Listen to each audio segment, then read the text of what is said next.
Être chrétien, être disciple du Christ, de quelle manière on peut l'être?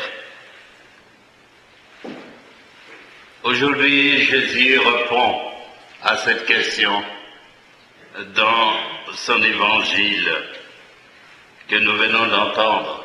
C'est seulement par les actes, les gestes et les paroles de l'amour qu'on peut se déclarer, se dire vrai disciple du Christ. Jésus, comme témoin par excellence de cet amour de Dieu, fait cette révélation ce matin.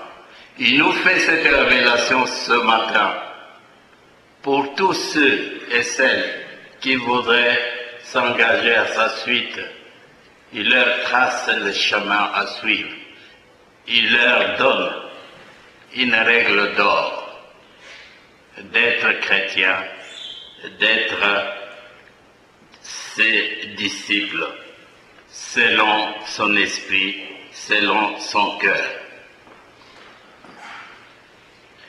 Il profite simplement d'un petit événement qui est survenu parmi eux dans ses relations avec ses disciples.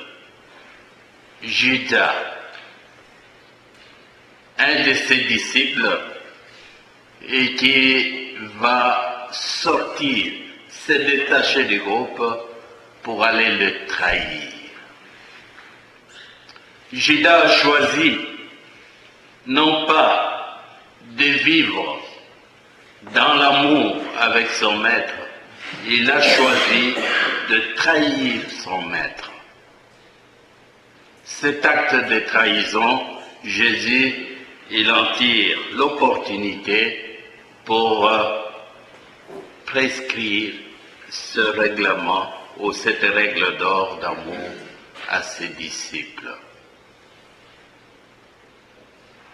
Il exhorte tous ses disciples à se conformer scrupuleusement à cette règle de vie, à ce nouveau précepte qui peut leur permettre de transformer leur vie, de transformer le monde, au point d'en faire ce que Saint Paul, ou plutôt ce que Saint Jean dans l'Apocalypse appelle le monde nouveau.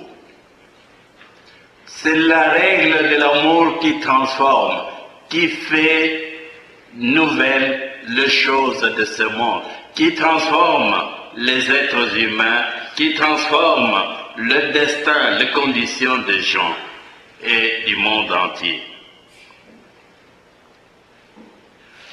Saint Paul et Barnabé l'ont compris. Dans l'accomplissement de leur mission apostolique, ils sont les premiers fondateurs de ces nouvelles églises.